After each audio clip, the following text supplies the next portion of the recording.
Bismillahirrahmanirrahim. Assalamualaikum warahmatullahi wabarakatuh. Saya Nina Herlina dari Guru Pendidikan Agama Islam dari SMA Negeri 1 Kota Bogor akan menyampaikan materi iman kepada qada dan qadar Allah, di mana tujuan pembelajaran ini diharapkan siswa mengetahui pengertian iman kepada qada qadar, landasan perintah iman kepada qada qadar, juga mengidentifikasi orang yang beriman kepada qada qadar dan mengetahui hikmah beriman kepada qada dan qadar Allah.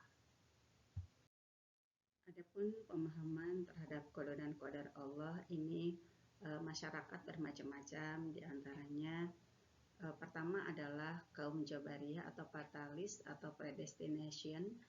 Mereka menyatakan bahwa perbuatan manusia ditentukan oleh Allah dan manusia tidak memiliki kemerdekaan untuk melakukan perbuatan itu.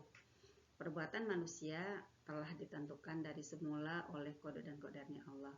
Alasannya yang pertama, kalau manusia dapat berbuat berarti dia akan menjadi sekutunya Allah, dan yang kedua, Quran Surah Al-Hadid ayat 22, tidak ada bencana yang menimpa bumi dan dirimu kecuali telah Allah tetapkan di dalam buku sebelum kami wujudkan. Kemudian pendapat yang kedua adalah kaum Qadariyah atau Free Will and Free Act, menyatakan manusia memiliki kekuatan dan kekuasaan untuk melakukan sesuatu sehingga manusia memiliki kemerdekaan dan kebebasan untuk melakukan perbuatan apapun. Alasannya, kalau perbuatan diciptakan Tuhan, untuk apa ada perintah, ada surga dan ada neraka. Kemudian di Quran Surat Al-Kahfi ayat 9, katakanlah kebenaran datang dari Tuhanmu, barang siapa yang beriman, berimanlah, dan barang siapa yang mau kafir, kafirlah. Dari perbedaan pendapat tadi, kita akan lihat dari pengertian dulu iman kepada qada qadar. Yang pertama, menurut bahasa, qada artinya bisa hukum, bisa ketetapan, bisa kehendak, dan bisa menjadikan. Sedangkan qadar itu berarti ukuran atau juga keputusan. Menurut istilah, qada adalah suatu ketetapan Allah untuk makhluknya, dan sedangkan qadar adalah keputusan Allah untuk makhluknya. Qada dan qadar disebut juga dengan takdir. Nah, ada pun macam-macam takdir. Yang pertama, ada yang disebut dengan takdir mubrom, adalah takdir yang tidak dapat diubah dan pasti terjadi, sehingga manusia tidak mempunyai kesempatan untuk mengubahnya, seperti kematian, hari kiamat, dan lain-lain. Sedangkan takdir mu'alaq yaitu takdir yang digantungkan kepada ikhtiar dan kemampuan yang ada pada manusia. Analisis tentang qada dan qadar. Ketentuan dan ketetapan yang ada di alam perlu kita ketahui ini tidak berubah sesuai dengan kehendak Allah yang disebut dengan sunatullah. Seperti umpamanya ketetapan untuk manusia dari muda menjadi tua, kemudian ketetapan yang ada di alam itu seperti daun yang asalnya hijau menjadi kuning, gigi asalnya ada menjadi tidak ada, rambut asalnya hitam menjadi beruban. Ini sebuah sunatullah yang tidak bisa kita ubah. Kemudian untuk manusia, ketetapan Allah itu disertai dengan keistimewaannya, yaitu manusia memiliki akal pikiran, di mana fungsi akal satu, ketetapan dan ketentuan Allah yang diberikan kepada manusia ada yang dapat diubah dan ada yang tidak dapat diubah, tentunya dengan akalnya. Dua, manusia bisa memilih mana jalan yang benar dan mana jalan yang salah. Untuk memilih Allah tunjuki dua jalan.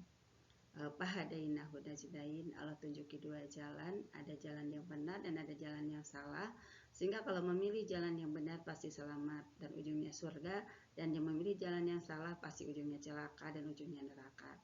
Jadi Allah tetapkan buat manusia, yaitu kelebihannya dengan akal, dan dengan akal disitulah manusia bisa memilih mana yang benar dan mana yang salah.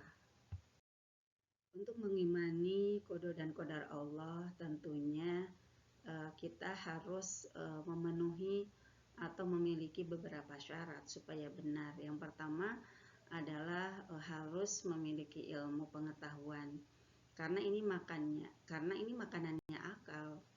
Dengannya tahu ketetapan Allah dan tahu mana yang benar dan mana yang salah. Ini Quran surat Al-Balad ayat 10 dan Al-Mujadalah ayat 11. Kemudian yang kedua tentunya adalah kita harus ikhtiar atau usaha, karena usaha manusia untuk memenuhi kebutuhan hidupnya baik material maupun spiritual di Quran surat An-Najm ayat 39. Dan tentunya kita harus berdoa. Dan yang terakhir bertawakal, menyerahkan diri kepada Allah setelah berusaha di Quran surat Ibrahim ayat 11 dan At-Taubah ayat 5. Dengan memperhatikan ketiganya, maka ayat yang sepertinya bertentangan harus kita satukan sehingga ada ketetapan Allah yang tidak bisa diubah. Akan tetapi ada ketentuan dan ketetapan Allah yang dapat dipilih oleh manusia karena manusia mempunyai akal pikiran. Seperti jodoh. Jodoh Allah sudah tentukan di dalam Al-Quran adalah laki-laki itu jodohnya dengan perempuan, tapi dengan siapa berjodoh itu adalah harus kita ikhtiarkan, harus kita cari, karena kita akan bisa menentukan mana pasangan kita yang baik dan mana pasangan kita yang tidak baik. Sehingga Rasulullah selalu mengisyaratkan, pilihlah wanita itu karena agamanya, bukan karena skala prioritas itu di harta, karena harta itu milik Allah, bukan skala prioritas itu di rupa, karena rupa akan sirna dengan sirnanya usia. Kemudian jangan karena turunan, karena keturunan itu bisa rusak karena lingkungan. Kemudian rizki Allah sudah tentukan untuk kita semua, bahwa dunia ini adalah untuk manusia, tetapi kita harus berusaha mencari rizki, dan rizki adalah sesuatu yang kita terima tidak hanya dengan uang, tapi rizki adalah semua pemberian Allah itu adalah rizki. Bagi kita sedikit atau banyaknya rizki itu sama, tergantung kalau umpamanya banyak bisa bersyukur apa tidak, kalau sedikit itu bisa bersabar apa tidak. Dan yang jelas pemungsiannya itulah yang Allah lihat. Kemudian surga dan neraka memang sudah Allah tentukan bagi manusia, akan tetapi kita ke surga dan neraka itu adalah pilihan. Makanya Allah tunjuki dua jalan, jalan yang benar pasti ke surga, jalan yang salah pasti ke neraka. Demikianlah materi iman kepada qada dan qadar Allah. Akhirul kalam, assalamualaikum warahmatullahi wabarakatuh.